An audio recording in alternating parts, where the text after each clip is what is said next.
Welcome to the Ultimate King Legacy Progression Guide. In this video, I'll walk you through everything you need to know to progress from the first sea all the way to the third sea. We'll cover every island, the NPCs you'll encounter, the items and fighting styles you can obtain, and the new mechanics introduced in each sea. I'll also explain the exact quest lines you need to follow to unlock the next seas, so you'll never be stuck wondering where to go next.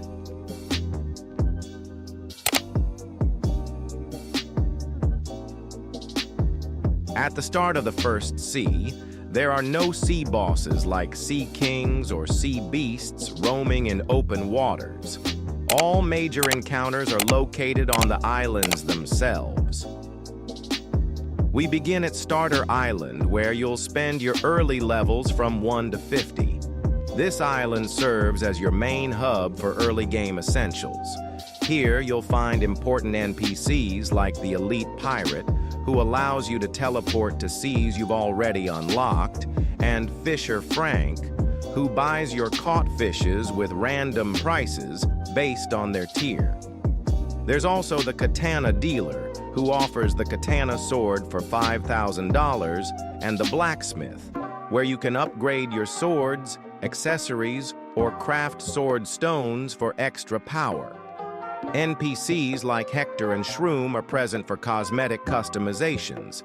Hector re-rolls your race for 35 gems, while Shroom changes your armament Haki Shade for 5 gems. For fruit mechanics, the Fruit Keeper and Legacy Trader let you roll for fruits using various keys and trade existing fruits for better odds. Nishi handles fruit and race color changes, and Drago allows stat resets for 25 gems. There's also 3 daily quest NPC here, which gives you Battle Pass EXP for completing daily challenges. The island features 2 early bosses. Defeating Smokey at level 20 drops the Jitter with a 30% chance, while Tashi, at level 30, drops the Tashi Blade, also at a 30% drop rate. Moving on to Pirate Island, the level range here is from 51 to 100. The key NPC is the Mystic Bookkeeper, who will exchange your collected materials for passive books, ranging from rare to mythical quality.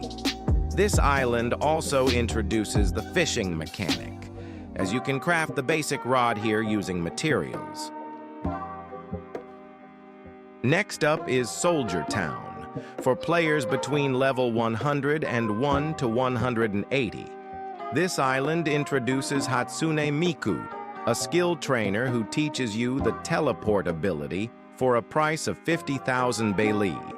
The island's boss, the Barbaric, is a level 145 enemy who drops the Stainless Jaw with a 15% chance, and the Barbaric Axe with a 20% drop chance. Here you can also find an NPC called Wizard, which removes your fruit entirely. At Shark Island, for players between level 181 to 250, you'll meet the Half-Robot, a cyborg fighting-style trainer who teaches you this combat style for 1 million Balee. Defeating Sharkman at level 230 rewards you with the Shark Blade with a drop chance of 20%. The next location is the Chef Ship, which spans levels 251 to 400. On this ship, you'll encounter the expert Dark Leg, who teaches the Dark Leg fighting style for 150,000 Belai. The boss here is Dory, a level 350 enemy who drops gunpowder at a 10% chance and the Gold Spear at 20%. We then move to Snow Island for levels 401 to 525. This is the first island where the conquest mechanic is introduced, allowing players to capture flags for control. There is 1 daily quest in this island, and defeating Little Deer at level 500 will reward you with the Horned Hat, which has a 15% drop rate. At Desert Island, the level cap extends from 526 to 800. There are no NPCs here, but the boss fight is significant. The King of Sand, at level 725, drops the Thief's Rag material at a 20% rate. Be aware that this boss is immune to physical damage if you don't have armament hockey, though fruit attacks still work. The next zone is Sky Island, covering levels 801 to 1000. Here you'll meet the Red Bird, who is part of the Rubber Fruit Awakening quest line. There's also a skill trainer located behind the pyramid on Rumble Boss Isle, who will teach you observation hockey for 1.5 million Bali. The boss of this island, Rumble Man, is a level 950 boss who drops the pole at a very rare 5% chance. He has mastered observation hockey, giving him 5 Kens that you need to break using Ken-breaking moves before dealing damage effectively. Proceeding to Bubble Island for levels 1001 to 1200, you'll find a sword dealer who offers the pipe for 500,000 Bali. Behind the house near the boss spawn, there's an armament hockey trainer who will unlock armament for $500,000, allowing you to damage Logia fruit users. At Lobby Island for levels 1201 to 1500, you won't find any bosses dropping exclusive weapons. However, this island is one of the best spots for AFK gunpowder farming, as all NPCs here have a chance to drop gunpowder. Next is Zombie Island, with a level range of 1501 to 1750. Defeating Shadow Master at level 1650 rewards you with a Twilight Orb 2% chance and Vampire's Vital Fluid 5%. A summon altar here consumes a Twilight Orb to spawn the big monster, a boss with 250,000 HP that drops the Mom Blade with a 10 to 15% chance.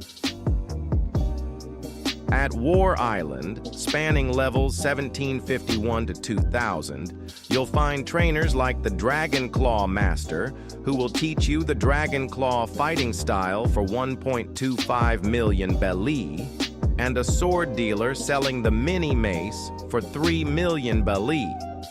This island is also home to essential quest lines, including the Rubber Awakening, New World, Second Sea quest line, and a daily quest called the Nerd. The boss here, Quake Woman at level 1925, drops the Quake Spear with a 5% chance. The final area of the first sea is Fishland, designed for levels 2001 to 2250. This island has no miscellaneous NPCs, but features the Seasoned Fishman boss at level 2200, who drops the Demon Trident at a 20% chance. This area is also crucial for progressing to the second sea, as defeating the Fishman enemies here can drop a map with a 10% chance. Once you have the map, you need to return to War Island to initiate the quest line that leads you to the second sea, with the elite pirate at Starter Island providing the teleport. There are 3 extra islands in the first sea. The Forgotten Prison introduces the dungeon mechanic.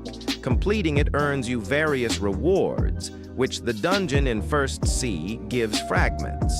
There is also an island called Rainy Stone, where you can purchase the triple katana for 2.5 million Bali. The Stone Arena is where the expert swordsman spawns, a boss that drops the saber with a 15% chance.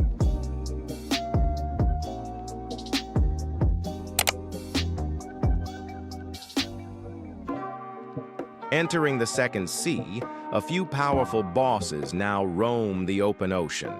The Sea King spawns every hour and rewards players with various swords and accessories upon defeat.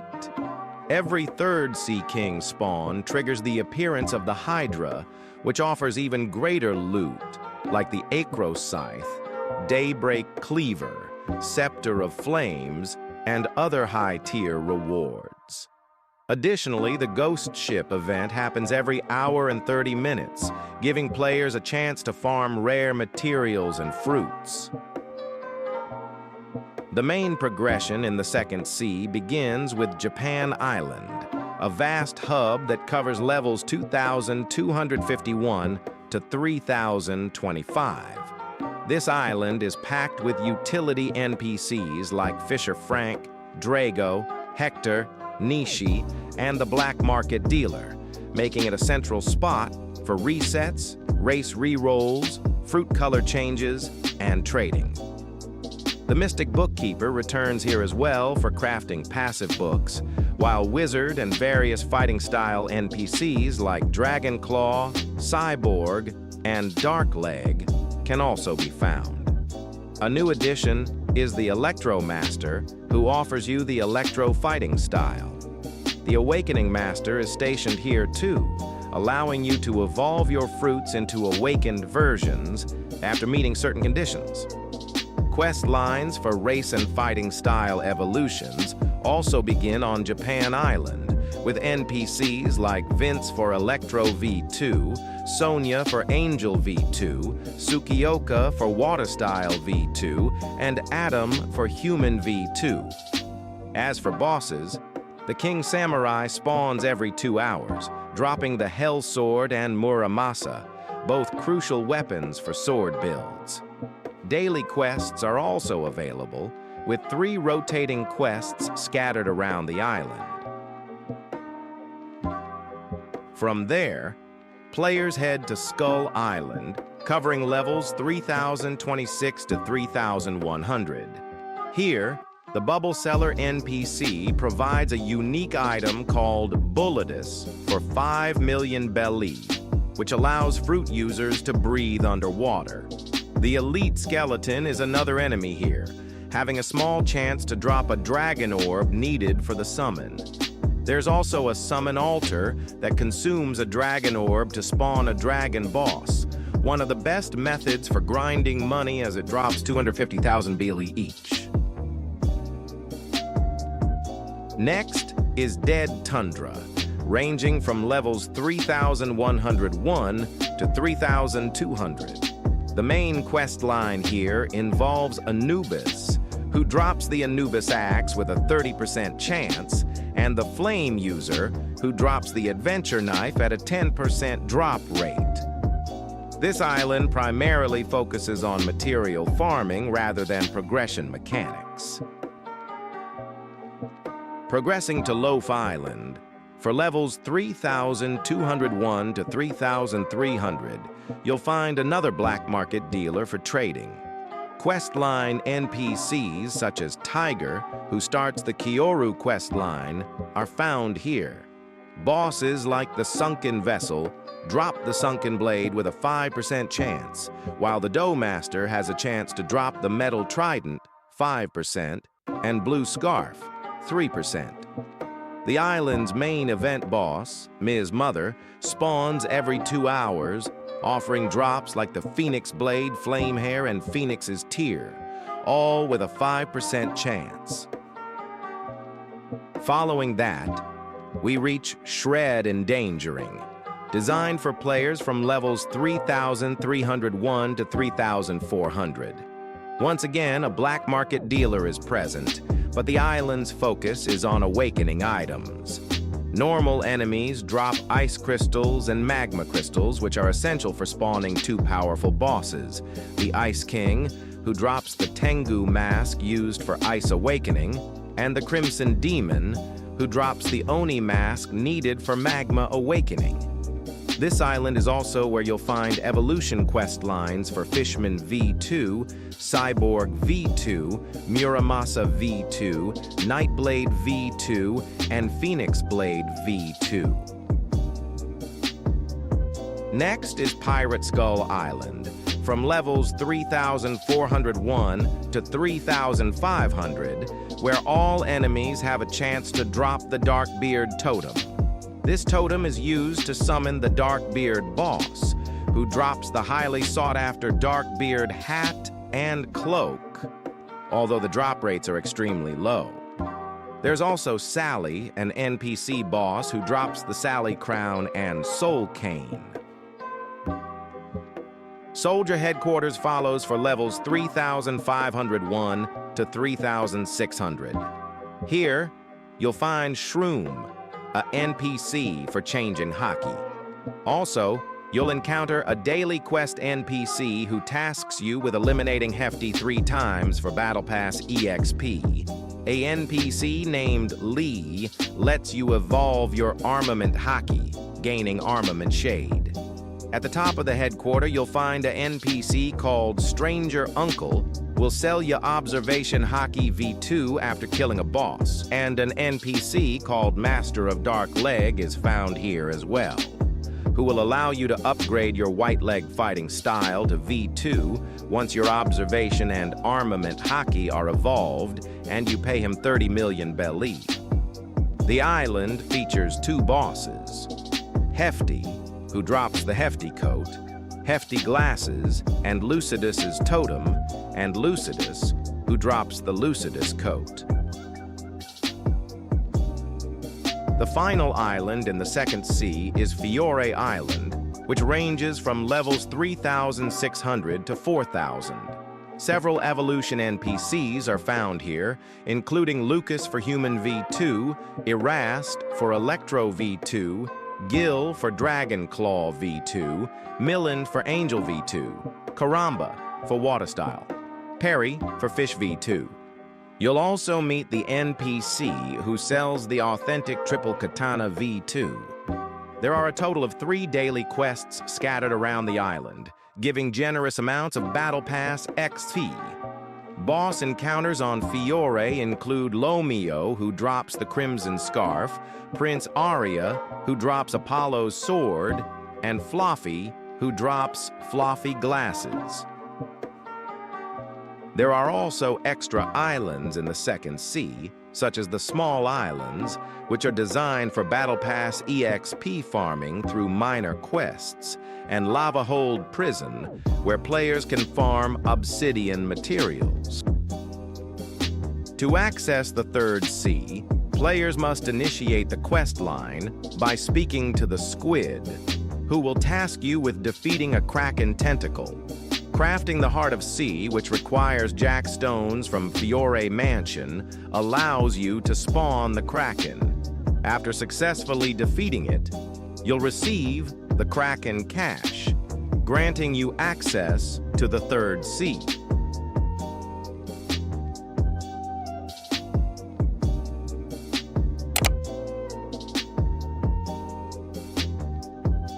The third sea introduces a new level of complexity and mechanics that aren't present in the earlier seas.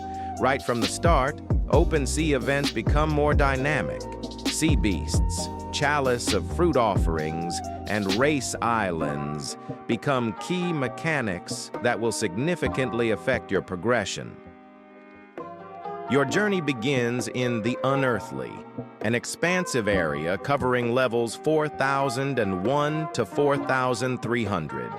This island acts as a massive hub, similar to Japan Island in the Second Sea, containing essential NPCs like Fisher Frank, Drago, Hector, Nishi, Jack Stones, and the Black Market Dealer.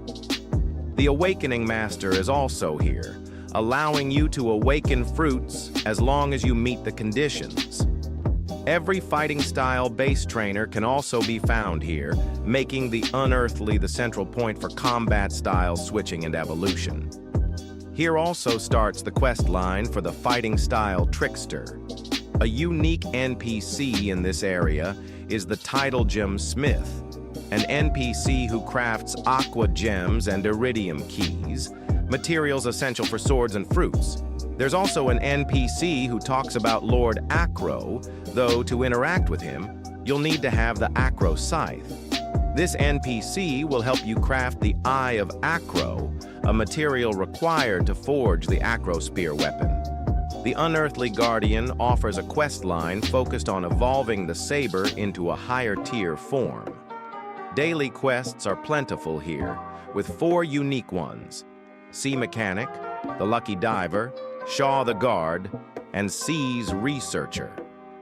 Additionally, a new mechanic called the Chalice of Fruit Offering is introduced.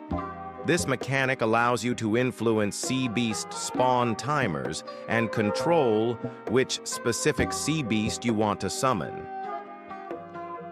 From there, you'll progress to The Shallow, a zone for players between levels 4,301 and 4,400. The island features a material dealer who sells 6 different materials with rarities ranging from common to legendary.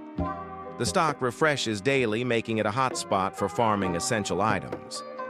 You'll also find a race keeper, an NPC that gives you information about every race and their evolution powers. The Mystic Bookkeeper is here as well, continuing the crafting of passive books. The quest lines in The Shallow include farming materials from enemies and defeating the Bushido Ape, who drops the ethereal needed for the Blood Moon Twins quest line. After finishing this quest line, you'll be able to purchase an item from the Medium NPC. There are also 3 daily quests here: Seas Cleaner, Pillar Seeker, and Seas Codex. Next, you'll reach the Drakenhold Fortress, an area from levels 4,401 to 4,450. A hidden daily quest is located here, rewarding Battle Pass EXP. A special NPC named Serpent Forger Elwyn resides within the fortress. Elwyn allows you to craft various swords and accessories, but to unlock his services, you need to acquire at least one of the second-tier titles from any of the sea beasts, ensuring that only those who have ventured into high sea hunting can access his forge. Moving forward, you'll enter the Forgotten Colosseum, designed for levels 4,451 to 4,800. Here, Rian Storm educates players on special weapon passives, explaining how engraved stones add unique effects to swords. This island is significant because at level 4,500, you unlock the introduction quests for Race 5-3 evolutions. The Abyssal Swordsman, a questline boss, resides here and drops the Dominion Cloak, which is required for Control Awakening. There's also a Colosseum arena where you can 1 versus 1 other players in a controlled environment without risking your bounty. The next island is the Land of Detention, for levels 4,801 to 4,900. This location is infamous as the dungeon hub of the Third Sea. The Draviel NPC provides the Demon Vi 1, V2, and V3 quest lines, while Justa offers the Justice Fist fighting style quest line. This island is where you'll engage in various dungeon activities, farming exclusive rewards and materials that can't be found elsewhere. Finally, you'll arrive at Crownfall Isle, designed for levels 4,901 to 5,000. The main highlight here is Tiki Taka, an NPC who starts the quest line for the Striker fighting style, one of the final combat styles introduced in the Third Sea. Beyond the main islands, there are several extra islands scattered across the Third Sea. Luma Grove is home to Mikaru, who will sell you the Kyoru V2 once you've defeated every type of sea beast in the Third Sea. There are also the Race Islands, specialized islands for each Race V3 Evolution questline. Here, players will undergo unique trials and challenges based on their race. There's also an island that entirely focused on a fighting style. Right here, you'll be able to find Thalric, who will sell you the Gale Fist fighting style after killing a certain amount of enemies. And with that, We've covered every island, quest line, fighting style, boss drop, and mechanic across the first, second, and third seas in King Legacy Update 9. If this guide helped you navigate the seas, make sure to like, subscribe, and drop a comment below on what guides or tutorials you want to see next.